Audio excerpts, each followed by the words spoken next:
You're listening to the School of Connection podcast, episode 6. Welcome to the School of Connection podcast with Rana Ulk. Each week, she'll connect you with the stories and wisdom of people doing extraordinary work that's changing the world. If you're hungry for growth and love inspiration, you're in the right place. Each episode will give you practical insights and ideas that you can take action on starting today. And now, your host, founder and chief connectologist, Rana Ulk. Hello, everybody. Hi. How are you? Honestly, it seems weird to ask you that since I obviously can't see or hear you. But it also seems weird to say hi without the typical follow-through of some derivation of how are you, right? Don't we all do that? Hi, hey, how are you? Good to see you. And 9 times out of 10, the auto reply is, great, what about you? I'm fine, thanks. But what do we do when someone says, I'm not well? Or, okay, today's a bad day.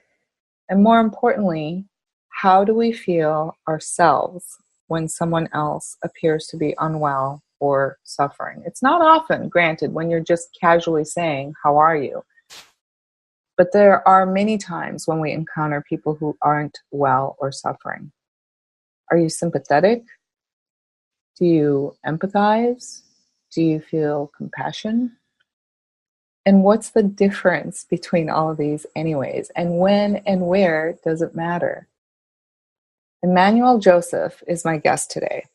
He started out his career, get this you guys, as a cancer scientist working to develop new cancer therapies. So I love talking to people here on this podcast who have a mission to change the world in a positive way. And working to cure cancer is certainly an amazing way to change the world. But something changed for Immanuel, and that opened up a whole new door of inquiry for him and a whole different career that doesn't involve a lab coat or black and white numerical data, okay? So Immanuel calls himself an architect of human empowerment. He's the Chief Compassion Officer of Compassion Leaders based out of the San Francisco Bay Area. And I wanted to bring him here to talk to us about what seems to be a growing movement, and even everywhere, but in even the most scientific and tech-related workplaces and fields. And there's this recognition now, which delights me, of how important compassion, empathy, and these other so-called soft skills are that you would have never heard being discussed in serious workplaces before. So Immanuel is on the forefront of this movement, and I welcome him today. Immanuel Joseph, thank you so much for being on the podcast. Thank you for having me here, Rana. It's really my pleasure. So, there's so much that I would love to ask you. And I think what I said during the introduction, because that's one of the things I learned from you, is the difference, in that there is a difference between sympathy, empathy, and compassion. So you want to start by telling us that? Absolutely. And you're right. I mean, these words, sympathy, empathy, compassion, are often misinterpreted and confused with each other. Mm-hmm. And the way I like to explain the difference is using an analogy. The analogy is, imagine you're walking on a long, lonely road with a friend, and for some reason there is a pothole in the middle of that road, and your friend falls into that. And now you have multiple options in front of you. Of course, you can ignore this person and walk away because that's not you who's struggling, and that's apathy. And sympathy is where you actually stop and look at this person and say, oh, I'm so sorry. You don't really mean it, but you just, say, I'm so sorry for you. That's that. And you walk away. And you're really not empowering this person. In fact, you're disempowering this person, because what you're saying in a way is, I'm in a better place than you are at this time. That's sympathy. Mm. And you see that a lot in social media, Facebook. Um, That's interesting. I'm so sorry to cut you up, but that it just occurred to me there then, Emmanuel, a lot of times when somebody says to us, oh, I'm having a bad day, or today's not a good day, or, I lost my dog, or whatever. A lot of times, what we do then is basically just sympathy, right? When we say, oh, I'm so sorry to hear that, or, gee, I hope your day goes better. That's sympathy then, correct? it depends on the intent in which your statement comes. So Mm. if I say, um, as in general, oh, I feel bad for you, but I really have no intent for your happiness, then it is plain sympathy. Mm. But if I really care, if I even, and intent is very hard to miss. You can actually feel it when you're talking to a person. If I ask you, are you okay? I'm so sorry that you lost your dog. And I really mean it. You will notice it much better than when I say, oh, I'm sorry, you lost your dog. And even if I fake it, you're probably going to see that it doesn't come from a Mm. place of good intent. Okay. So I like to believe that intent is a huge factor in separating all these different emotions and all these different criteria of response. Okay. But that's sympathy in that example. Uh, but the other option I have is I feel so emotionally connected with my friend who has fallen into the pit. And my mirror neurons are firing, and I'm so pumped up with emotional energy that I jump into the pit myself, believing that it's going to make a difference for this person. Now, what I have done is I have disempowered myself, and I have done nothing that's going to empower my friend in coming out of that pit. Now, for a second, it's going to look like I'm in the same. I've done the right thing because I'm actually, took enough steps, scared enough to actually jump into the pit. But it's not steeped in action. So essentially, we are getting into a place of inaction and disempowerment. That's Okay. empathy. Mm-hmm. Compassion, on the other hand, is focused on action. And it's very simply the capacity to notice that your friend is suffering and to suspend all judgment, to feel for your friend, and finally to move towards action. In this case, my move towards action could be stepping away from this place if it's the right thing to do, to find a ladder or find somebody to help. Um, and a key factor there to notice is an absence of judgment, suspending judgment, and moving into action. If those two things are present, then we are moving towards compassion. So that's sympathy, empathy, and compassion. Okay. And there is a difference there. That you said something about intent, and when it comes to the intention, let's say compassion, right? What happens if I want to help somebody, if I want to take action on their behalf, which would be compassion, right? I'm not just jumping in the hole with them. I'm wanting to take action and remove them from the situation. What happens when that person doesn't take action themselves, or is refusing the help, or doesn't understand the help? So compassion must always be paired with wisdom. Compassion and wisdom are two wings of a bird, one without the other, and the bird flies in circles. So, what is important? Compassion. One of my mentors used to tell me that if you take compassion out of wisdom, compassion without wisdom is mushy, Mm. and wisdom without compassion is hard. The balance between compassion and wisdom is important. So, what one of the key things that I teach people when I teach them or talk to them about compassion is all your compassion must be founded on self-compassion.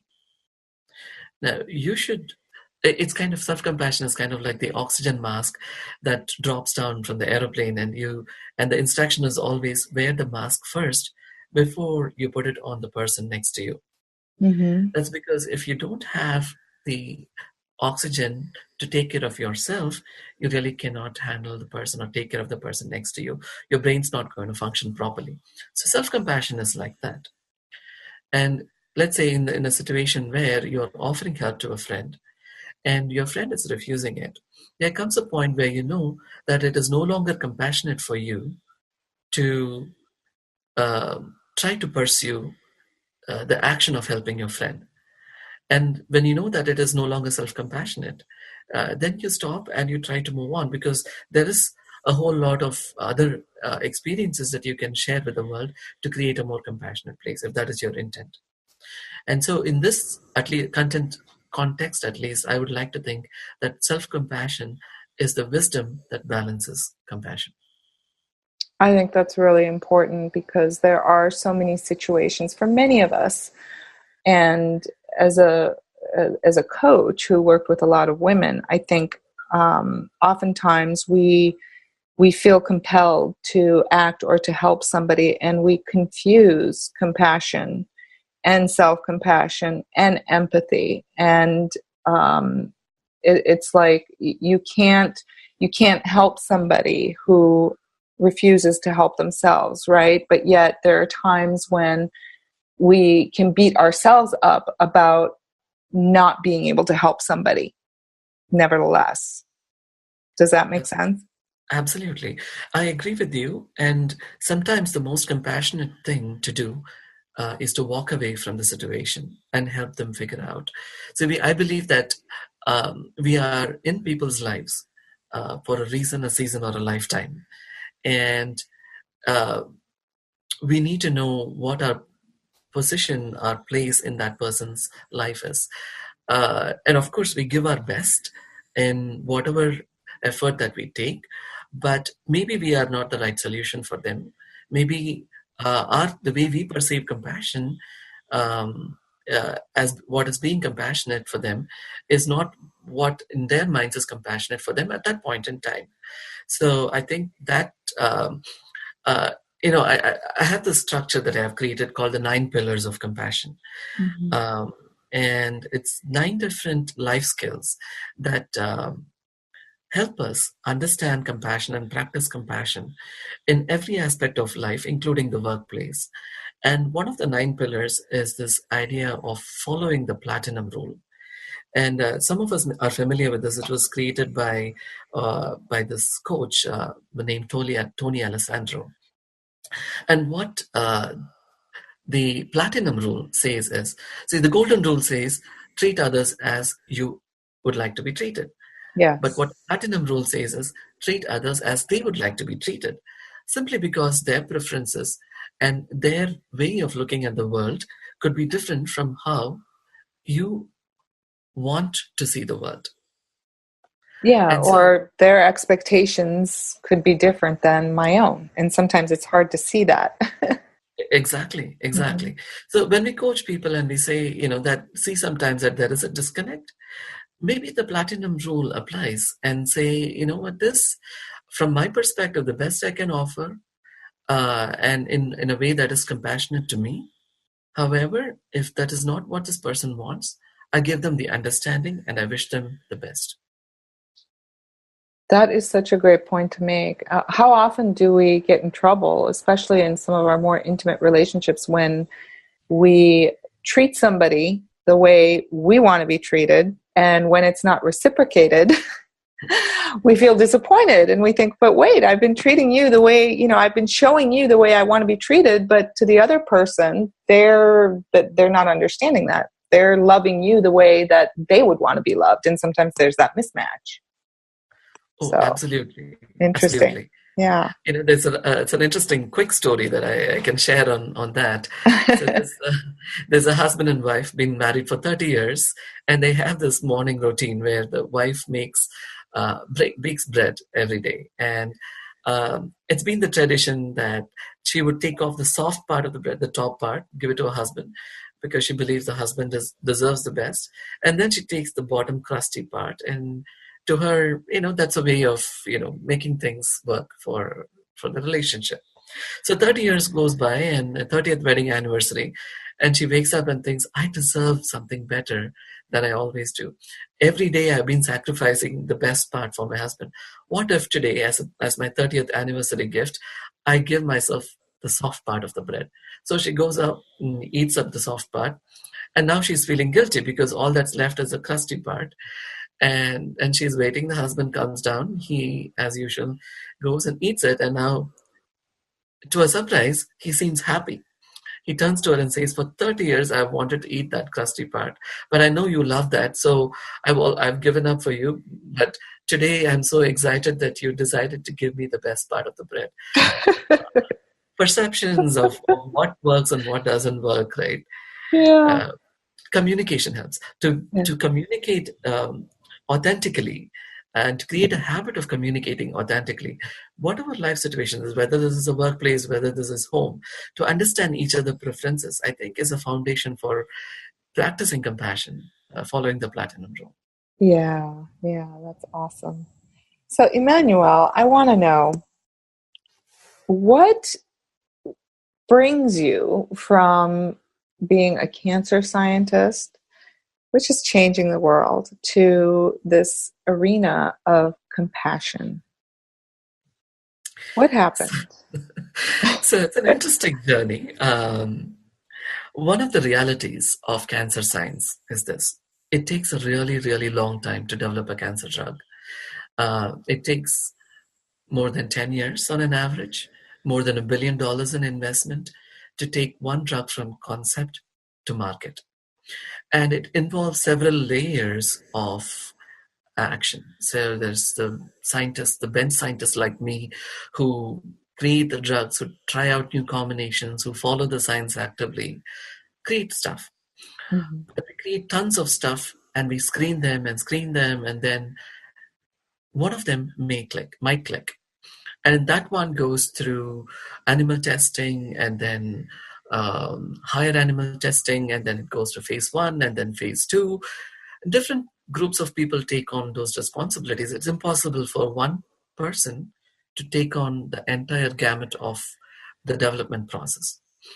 So, as a bench scientist, I realized most of the time I was spending with a microscope, with a small group of people inside a lab. It's fun, it's a lot of fun. But you don't get to see the human impact of what is happening. And you kind of lose sense of the bigger picture. And I had this gnawing sensation inside me for the longest time. Said, I want to go out and make a difference. See, my PhD was inspired on by my interest in aging. My PhD was in biochemistry, and I studied senescence and yeast as a model system. But my dream was always to understand aging, because aging scared me, and that's I'm being vulnerable there. Mhm. Aging scared me, and I wanted to understand aging, and so that's the reason why I even pursued science. And while I was while I was doing my research in cancer science, I realized I had lost some of that original desire, that impact, to make a human impact, to have that connection, human connection. So 2012, I had a job shift. Our drug failed, and I moved out from science. And I thought I want to do something on my own. So I started taking care of seniors as a in-home care, running an in-home care agency. Um, Whether it was the right thing to do or not, um, I now think about it as it was one of my most empowering journeys. 3 years that I spent there uh, was very painful, but we grow in pain, and grow through pain. And I saw people pass away, and it's certainly not easy watching people pass away. I had 17 people that we were taking care of in our senior care agency that passed away in those 3 years. I watched people go through progressive Alzheimer's, and it was incredibly painful because it was a reminder of my own vulnerability. And at the end of the day, I realized that it was not the right thing for me.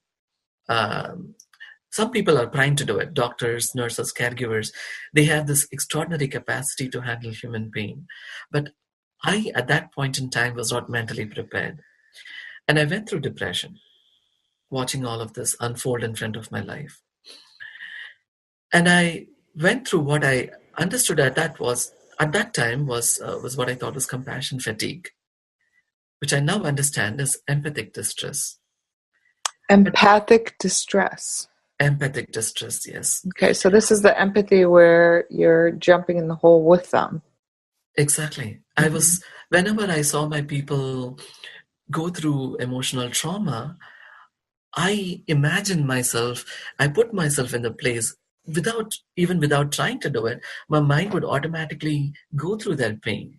But isn't that the way we always say put yourself in somebody else's shoes, and it's almost as if that's touted as a way to be able to be compassionate. If I can't put myself in your shoes and understand your pain, I can't be compassionate. Or am I wrong? So there's a difference between feeling with and feeling for. Mm-hmm. People confuse feeling for, which is compassion, and feeling with, which is empathy. When you feel for somebody, you are still retaining your capacity to act. When you're feeling with somebody, you are experiencing the same pain. There was actually an experiment done by Dr. Tanya Singer Mm-hmm. on the difference between empathy and compassion. So she had two groups of people who were taking either empathy training or compassion training. And she was tracking which parts of the brain were firing up. So different parts of the brain, interestingly, were firing up with empathy and with compassion. But what was also interesting was at the end of that experiment, the people who were going through the empathy training actually wanted to step away from empathy because they were going through distress. Whereas It's exhausting. it's exhausting. Whereas people who have gone through the compassion training wanted to help because their capacity for action was still intact. Interesting. I mean, you understand why it's hard, and it may be for some of our listeners too. It may be hard to really absorb that distinction. And it's something that I've been thinking about since the first time I heard you talk about that. And I still am finding myself saying, well, wait a minute, don't I have to feel empathy in order to then move to compassion? And how would I be compassionate without feeling empathetic and feeling someone else's pain? But maybe I just am going to have to look more into your resources, which we'll ask about at the end of this in order to really truly absorb that, right? It is true. It is a difficult thing, but rather than go through an cognitive exercise around the difference Mm-hmm. between empathy and compassion, my suggestion as to start off, in a practical way, would be to start with self-compassion. Mm-hmm. Be who you are, do what comes to you naturally, but add one little component to it, which is the component of self-compassion. And just adding the element of self-compassion, being able to take that pause for a second and say, before I jump into this situation, I want to ask myself, am I doing the right thing for myself? Am I being kind to myself in this process? And let that guide you. Do not my belief is that we are all built in with amazing intelligence, amazing wisdom.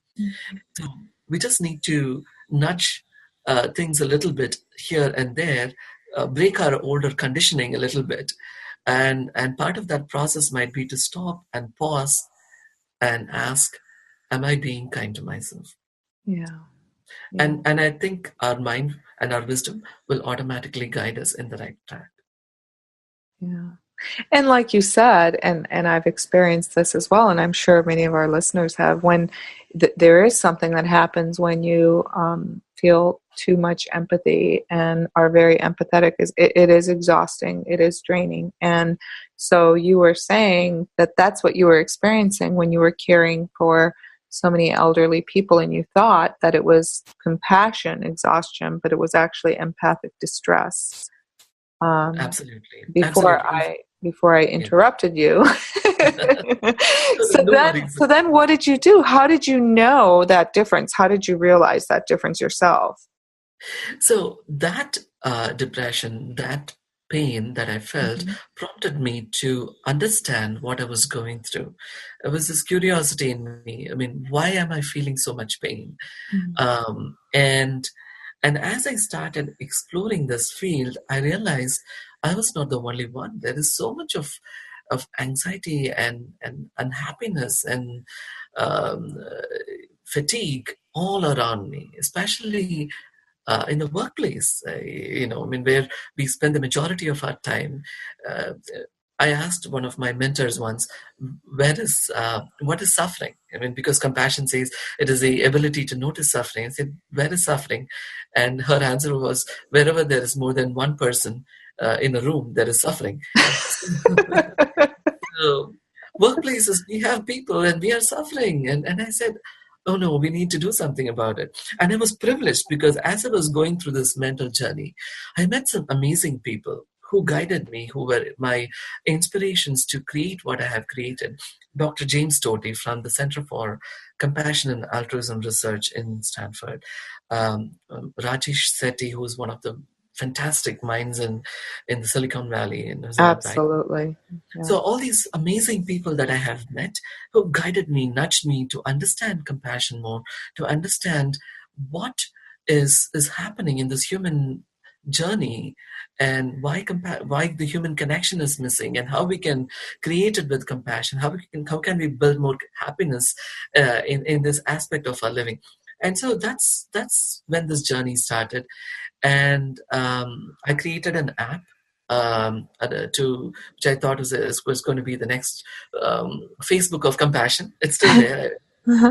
waiting to be experimented on and all ready to go. But I realized along the way there was all these blogs that people had created around the understanding of compassion.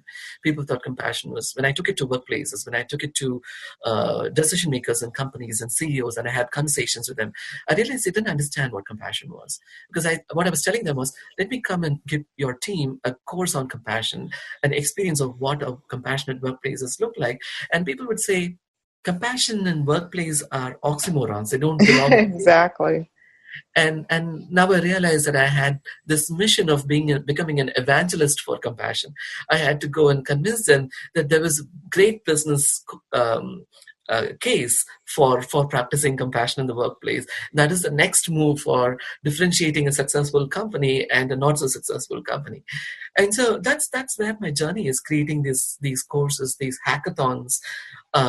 It's been an incredible journey for me. I've been um, doing this for a while now, and for me the satisfaction is when I come out of those hackathons or those workshops and people say, oh my god, I didn't realize that we could have all the fun and happiness and compassion and support in the workplace and still be successful. In fact, be successful because of all of these skills that we are creating. So Exactly. it's a fantastic space to be in.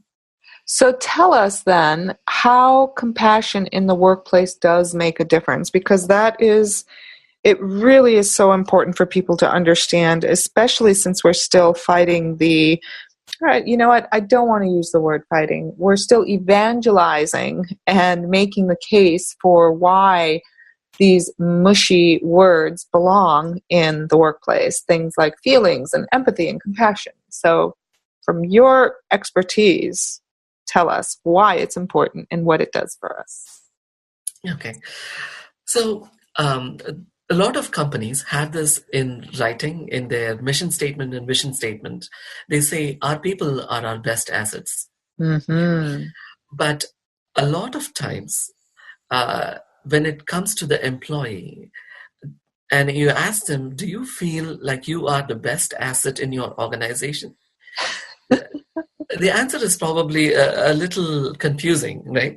Well, they So might have the same response I just did, right? They might kind of chuckle. Okay. exactly, exactly, exactly. Uh-huh. So, but the truth is, in reality, the employee, the human, is the best asset in an organization. The IP is there, the skills are there, the heart, everything else is there.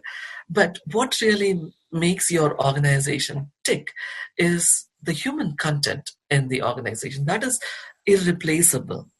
But what are you doing to actually make that human, um, the gift that you have there?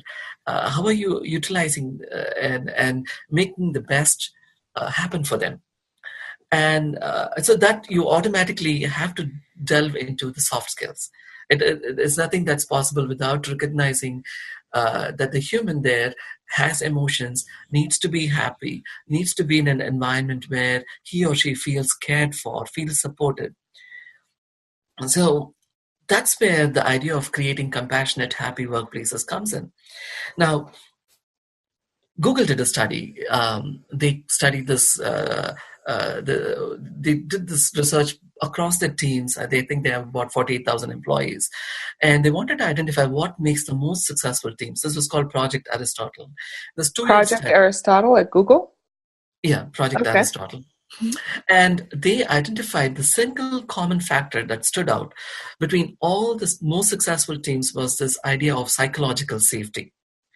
And Mm. psychological safety is essentially where you are able to stand up and express your opinions, be vulnerable without being judged, and where your organization can provide air cover.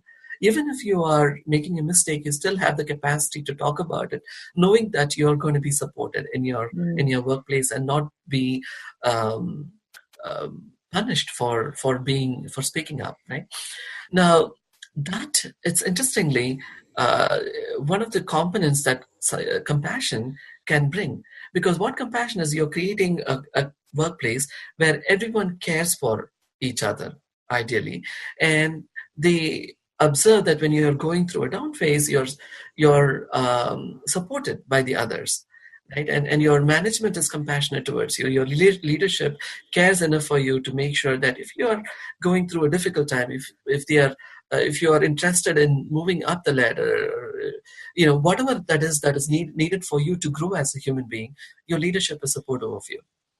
So that's what compassion is: creating that environment of caring, supportive, connected human system. Awesome. And in those spaces, you can imagine uh, work will thrive because people will want to give their best. Innovation will be higher because they can take risks. There will be sharing because people are not controlled by a scarcity mindset. There is more abundance in a setting like that, so people are able to share skills and resources. People are able to embrace oneness. There is more room for embracing diversity. People are not disconnected. They are more communicative. They, like the platinum rule, they're able to understand what each other's wants are. There Sure. is more mindfulness in the workplace, and there is more vulnerability in communication. So all of these things come together, and people want to give their best, and their Sure. focus is more on the work they are doing, because the rest of the mental space, which is associated with fear, and the reptile part of your brain is no longer active. You're not in a setting of fear, or you're not driven by the flight fight response, and your prefrontal cortex is functioning, which is where all your executive decisions are happening. Yeah, I And so mean, true. The neurologically, we actually have access to our highest functioning selves when we feel safe and exactly, supported. exactly, and that's what compassion does. Yeah. There's a lot of research to actually back this up. In fact, there is an organization called the Global Empathy Index, which tracks empathy levels. And again, I think they're using the word empathy and compassion loosely in this setting. But the Global Empathy Index tracked which organizations were more productive. So the top 10 organizations in the Global Empathy Index had 50% net productivity per employee than the bottom 10 in the Global Empathy Index. So you're getting 1.5 employees for the price of one, because you have a more empathic and a more compassionate organization. And the sad part is, though, a lot of people, and in fact, 91% of CEOs in a survey by Harvard Business Review said that they would like to build more compassion in the workplace. And 80% of them said they don't know how to do it. Yeah. So the need is there. People recognize the need, but they just don't know how to do it. They don't think that's a tangible skill that can be created. And that's what So we are for trying. anybody listening here, Immanuel, where can they find out more about you, about the work you do, about the 9 pillars of compassion that you mentioned? Where would you send them? The easiest way is to go to compassionleaders.com. It's one word, compassionleaders.com. That's my website. And I have given some information about the 9 pillars and the trip for happiness and success, which is another program which is basically elevating your baseline of happiness um, in the workplace and beyond. So that's a good website to go for. Also, I am happy there's a way to reach out to me through the website, or just reaching out to me from Immanuel at compassionleaders.com. They can do that too. And I can send them information, a booklet I have created around the 9 pillars of compassion. If they can, it's a resource that they can use. Kind of gives them an overarching overview of what the 9 pillars are and so on. So that's if they send you if our listeners send you an email from your Yeah, if website? from the website or Immanuel at compassionleaders.com, they can reach out to me and I'll send them the information. One last question. Yeah, certainly. What is one action, because that's one of our goals here at this podcast, one action that anybody out there listening right now who wants to know more about what compassion is or be more compassionate, what's one action they can take? Okay. There's so many to choose from. I spoke about self-compassion a lot today, I think. So I would suggest that as the first step in any compassionate behavior that you take on. So let me come with a couple of practical ideas for self-compassion. Okay. One is, if you're going through a lot of self-criticism, if you are going through a lot of self negativity, which we don't even realize that we are doing sometimes, but um, keep a journal. Try to track the inner dialogues in your mind. Would you do this to a friend? And most likely not. At the end of the day, you would come back and you look at the criticisms that you're passing on yourself, the expectations and the judgments that you're passing on yourself. You would come back, and if you are able to track them, you'll come back and know that that's not the right thing to do. So treat yourself as a good friend. And two, if it's really intense, if you see that you are being negative on yourself, write a letter to yourself. And there's a beautiful exercise from Dr. Kristen Neff, who's an expert in the space. She says, write a letter to yourself in third person, as you would write to a good friend, asking, if you are going through this situation, you're going through this challenge, what can you do to be kinder to yourself? Give them suggestions and read that letter out later. And you will see that you have all the answers inside you. Wonderful. And I have done that exercise. It's absolutely very powerful exercise to write a letter to yourself as if you were writing it to somebody else you loved, right? When you're going through a challenge.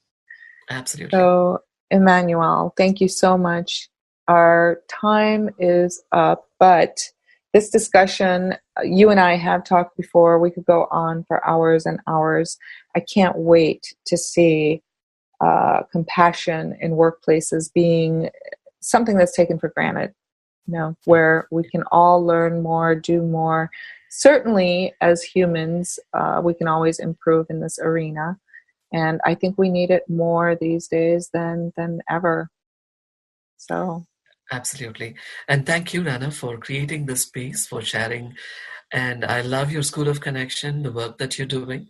So I'm so excited that we had this conversation today. Thank you. Thank you. Thank you. Thank you very much. And everybody, the links will be in the show notes. I hope that you will go out and check out Immanuel Joseph. The work you're doing is so important. Thank you very, very much. And we'll see you next episode. All right. Thank you, Rana. Bye. Thanks for listening to the School of Connection podcast. Be sure to hit subscribe so you don't miss out on future episodes, and visit schoolofconnection.com/podcast for the show notes.